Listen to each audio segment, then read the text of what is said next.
ఎట్లుందమ్మా ఉత్సవ ప్రయాణం ఎట్లుంది మరి ఫ్రీ బస్ ఎక్కుతున్నావు నువ్వు? ఎక్కుతున్నాం గానీ సారు ఆ సీట్ల కోసం ఆడోళ్ళు కొట్టుకున్నాడు తప్ప ఏం లేదు. వచ్చింది 500 గ్యాస్ వచ్చిందా నీకు? 500 గ్యాస్ లేదు, మహిళలకు 2500 పింఛన్ లేదు, కళ్యాణ లక్ష్మి లేదు. తులం బంగారం ఇస్తానంటేనే ఆశపడి అందరూ 2500 ఇస్తానంటేనే అన్నిటికీ ఆశపడి ఈ ఒక్కసారి రేవంత్ రెడ్డిని గెలిపించుకుందామని వేసిండ్రు.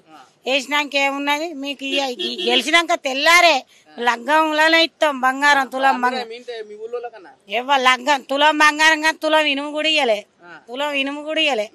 కనీసం వాళ్ళు కాంగ్రెస్ నాయకులు వాడవాడ కత్తే కొడదామనే చూస్తారు ప్రజలు, కొడతారు ఇప్పుడు. ఎందుకంటే సారు చిన్నపిల్లలకు అప్పుడు మొగోళ్ళకు 12,000 ఆడోళ్లకు 15,000 ఇట్లా అవి ఇచ్చిర్రు కదా. కోటి మంది మహిళలను కోటీశ్వర్లు కాదు, బస్సు ప్రయాణం పెట్టి బుచ్చగాల చేస్తాడు. పెట్టి టీచర్లకు సార్లకే పనిచేస్తాను, మనకైనా పనిచేస్తాను కూలి వాళ్ళకు. అడగాల్సిన అవసరం లేదు, పట్టుకొని పోవడం అడగాల్సిన లేదు. కానీ కొట్టుకున్నా దూడం పెట్టుకున్నా సప్టక చెప్పక పోవడం అవుతుంది.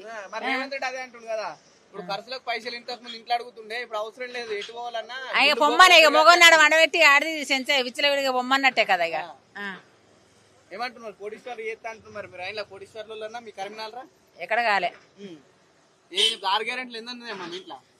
6 గ్యారంటీలలో మాకు ఒక్క గ్యారంటీ కూడా అందలేదు. రేవంత్ రెడ్డి బస్సు పెట్టిండనంటే ఫ్రీ బస్సు ఏ మహిళకు కూడా పనిచేయడం లేదు. ఫ్రీ బస్ ఎందుకయ్యా? ప్రతి ఒక్కరు బిజినెస్ చేసుకుంటారు, ఎన్నడో ఓనడు అవసరం పడితే ఊర్లకు పోతారు. ఊర్లకు పోయేంత బస్ కిరాయి లేకుంటున్నారా? మేము హుస్నాబాద్ నుండి వచ్చినాం. రేవంత్ రెడ్డి అనేది ఖర్చు తప్పుడు కాదు, ఆడి వాళ్ళని ఇచ్చలవిడిగా చేసిండు. ఏమన్నా అంటే లొల్లి పెట్టుకుంటే చిన్న వింటికో పెద్ద వింటికో మేనత్ ఇంటికో పోతే మొగనికి దొరకకుండా చేసిండు. వాడు కైకిలో కూల చేసుకునేటోడు అయితే పాపం రోడ్డు మీద అంటాడు. వాడు కోటర్ దాగేటోడు 4 కోటర్లు దాగే లెక్క చేసిండు రేవంత్ రెడ్డి. ఏ బస్సు ప్రయాణం కరెక్ట్ లేదు. సంకల పిల్ల ఊసిపోయినా కూడా చికెన్లు బట్టి కొట్టుకుంటారు. అయ్యా నీ దండం పెడతాం, మాకు ఈ ఉచిత బస్ వద్దు, నీ రాజకీయం వద్దు, నీ సీఎం అన్న పేరు కూడా ఎవరికి తెలుస్తలేదు. ఆగం పరిస్థితి తెలుస్తుంది. మరి ఎక్కడికి పో నువ్వు? అయ్యో మరి సీఎం ఎవరయ్యా అని అంటే అయ్యో ఎవరో ఉండే సీఎం ఎక్కడో ఉండే అని అంటారు, పేర్లు కూడా తెలుస్తలేవు.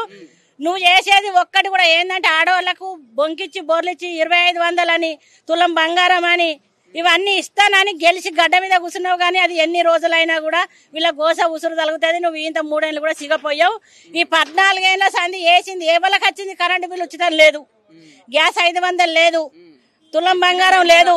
మన ఢిల్లీ ఎలక్షన్ వెళ్ళినప్పుడు ఆడోళ్ళకి 2500 ఇచ్చినా, ఇంటింటికి 500 గ్యాస్ ఇచ్చినా, ఉచిత కరెంట్ ఇచ్చినా అంటుండు కదా. ఇక వాళ్ళ ఇంట్లోకి ఇట్లా ఇచ్చుకున్నాడో ఏమో, ఇంట్లో అందరికి ఇచ్చినట్టే అనుకుంటాను కావచ్చు. కానీ మరి మాకైతే ఎవరికి అందలేదు, ఎవరికి అందినట్టుగా కూడా ప్రూఫ్లు లేవు. 500 గ్యాస్ అంటే ఆఫీసు చుట్టూ గ్యాస్ ఆఫీస్ చుట్టూ తిరిగి ముసలోళ్ళు గావరాయి రోడ్డు మీద పడతారు.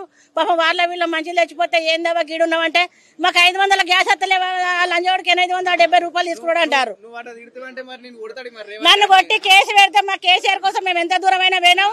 తెలంగాణ ఉద్యమాలు చేసినాం, జైలు చూసినాం, జైలు కూడి తిన్నాం, దెబ్బలు తాకినాయి, కాళ్ళ పండు కూడా నడవరాకుండా అయింది. రేవంత్ రెడ్డి కాదు ఎవ్వరికి కూడా భయపడద్దు. ఎందుకు భయపడతాం? కరెక్ట్ పని చేసినాక ఇంట్లో కొడుకులు కూడా సేమిస్తలేము. ఆయన ఎట్లా సేమిస్తాం చెప్పు? తెలంగాణ ఆడబిడ్డలను గద్దె దించాలంటే దిస్తాం, ఎక్కియాలంటే ఎక్కిస్తాం. తెలంగాణ ఆడబిడ్డలతోనే కుర్చీలో కూర్చున్నాడు. మళ్ళా తెలంగాణ ఆడబిడ్డలు రోడ్ ఎక్కితే మళ్ళా ఈ 3 ఏళ్ల గద్దె దిగుతాడు.